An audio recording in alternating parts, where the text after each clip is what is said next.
Salut tout le monde, j'espère que vous allez bien. Je vous retrouve pour une nouvelle vidéo un petit peu différente puisque ce sera une vidéo blabla. Et cette année, ça fait 10 ans que je lis en anglais. Et donc j'ai décidé un petit peu de faire un bilan sur ça. Je sais pas trop où va aller cette vidéo, j'ai rien préparé. Mais c'est pas grave, ça va être fun. La première chose que j'avais envie de vous dire, c'est un petit peu l'historique de pourquoi j'avais commencé à lire en anglais. Est-ce que je me sentais capable de lire en anglais ? Sincèrement, non, je ne pense pas. J'avais 18 ans à l'époque, je sortais de mes années lycée. Ma terminale s'était très bien passée au niveau de l'anglais, donc peut-être que ça m'avait rassurée, je ne sais pas. Mais j'ai décidé de lire en anglais parce que je cherchais de nouveaux livres à lire dans un style bien précis. J'arrivais pas à trouver en français, où j'entendais tout le temps parler de livres en anglais, que forcément il n'y avait pas en français. Ça me gonflait et sur un coup de tête, je me suis dit « Hey !» Je vais acheter des livres en anglais et donc j'ai démarré par La Maison de la Nuit. J'ai pas trop réfléchi, j'ai acheté les 6 premiers tomes. Est-ce que ça allait me plaire ou pas? Qui sait, mais je me suis dit mais oui ça va me plaire, les critiques sont top, allez hop on y va, et j'ai tout acheté. Et donc suite à ça, j'ai commencé à passer des commandes d'abord sur Amazon parce que je ne connaissais qu'Amazon, et à acheter des livres qui me faisaient envie, dont j'entendais les bonnes choses. Et c'est comme ça que ça a commencé.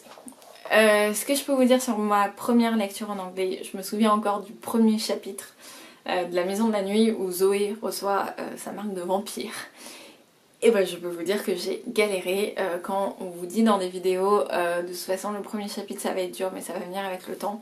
C'est totalement vrai. Je vous jure que le premier chapitre, quand j'ai fermé mon bouquin, j'avais juste lu un chapitre, j'ai eu l'impression de ne rien avoir compris.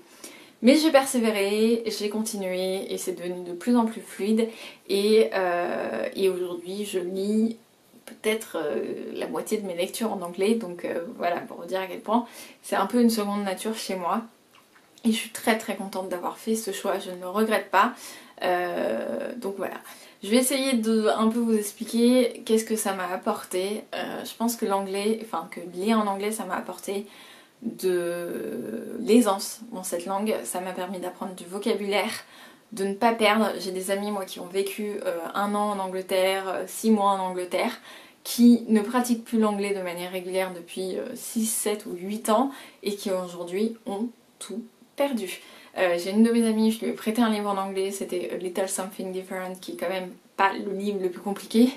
Elle l'a gardé 6 mois jusqu'à ce qu'elle me le rende. Elle me dise j'arrive pas, faut me concentrer, je mets 3 plombes, ça me semble interminable, et je lui ai dit d'accord.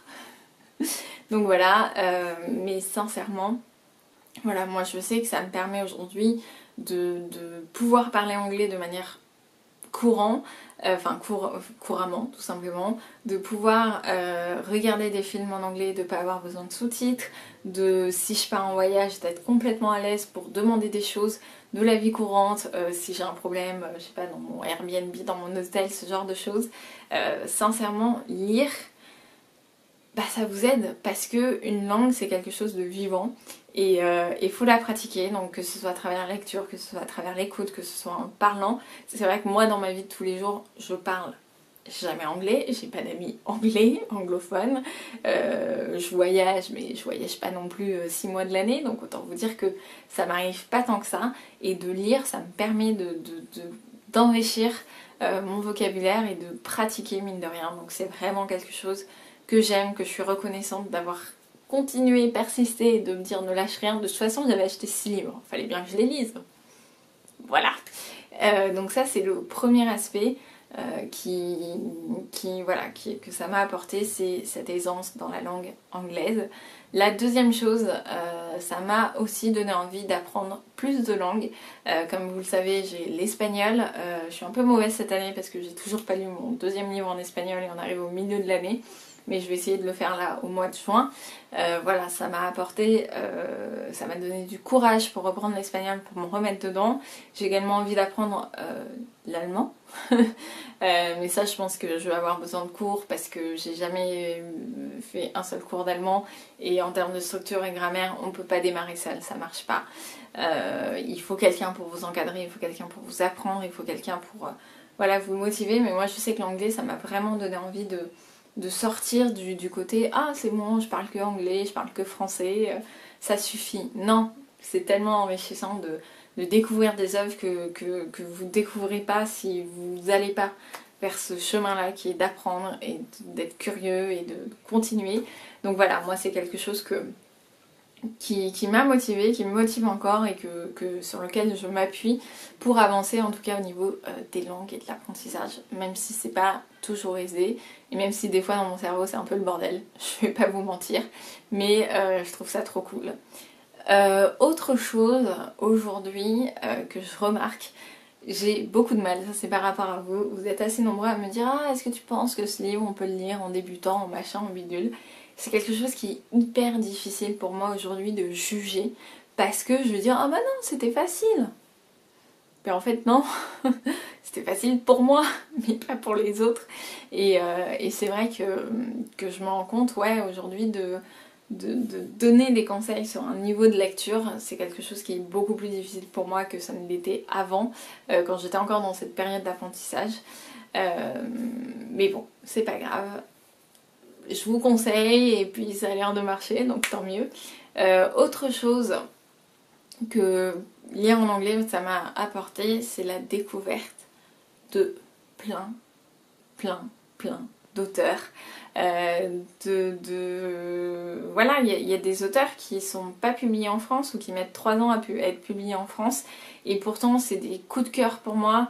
Je pense à Sarah Alderson, je pense à Jessica Sherman, je pense même à Samantha Shannon où la suite de la série n'a pas l'air de sortir.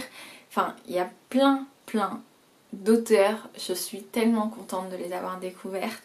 De pouvoir les lire, de me dire ok, bah je suis pas tributaire de la traduction française et ça c'est quelque chose qui me fait plaisir. Voilà, donc sincèrement s'il y a un truc que je retiens de mon bilan c'est de pouvoir choisir mes lectures, de pouvoir choisir les livres que j'ai sincèrement, réellement envie de découvrir des auteurs, de découvrir des styles différents. Voilà, c'est sincèrement je crois le truc le plus bénéfique que j'ai de toute cette expérience avec le fait que ça me rend quasiment, pas bilingue, mais quasi bilingue dans la langue. Donc voilà, en tout cas ce que je peux vous dire et vous conseiller si vous voulez vous mettre à l'anglais, c'est n'ayez pas peur. Les débuts sont toujours difficiles de toute façon quand vous commencez une nouvelle chose. Le sport, la cuisine, un travail, des nouvelles études, c'est toujours difficile. Il faut travailler, il faut persévérer, il faut s'accrocher. Et je pense que c'est un conseil qui est valable pour plein de choses, et notamment la lecture en anglais, ou en allemand, ou en espagnol, ou en italien, ou dans n'importe quelle langue. C'est du travail, c'est de l'investissement, et n'abandonnez pas, parce que ça vaut le coup. Parce que ça va vous ouvrir des portes, ça va vous permettre de découvrir des auteurs que vous ne connaissez pas. Même moi en espagnol, qui lis pas beaucoup en espagnol, j'ai découvert des auteurs. Laura Gallego Garcia, j'ai découvert parce qu'elle est publiée en France, mais les séries que j'ai lues ne sont pas publiées en France, ont été arrêtées en cours de route. Voilà, donc sincèrement, accrochez-vous, c'est tout ce que j'ai à vous dire. Mais l'anglais c'est cool et c'est utile. Donc si vous êtes un peu moyen dans une langue, ne vous découragez pas et tentez. Si vous aimez lire, tentez la lecture dans cette langue parce que c'est sans doute l'un des choix de ma vie que je suis la plus fière, enfin dont je suis la plus fière et dont je suis la plus heureuse parce que ça m'a apporté beaucoup de choses, même si, comme je vous l'ai dit, je parle pas anglais dans ma vie de tous les jours, mais qui sait, peut-être que dans 15 ans, je serai dans un métier, dans une grosse boîte internationale et je vais devoir parler anglais, ça m'étonnerait, mais sait-on jamais.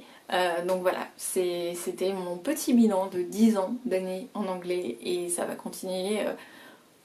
je pense jusqu'à la fin de ma vie, je vais pas vous mentir, mais je trouve ça trop cool.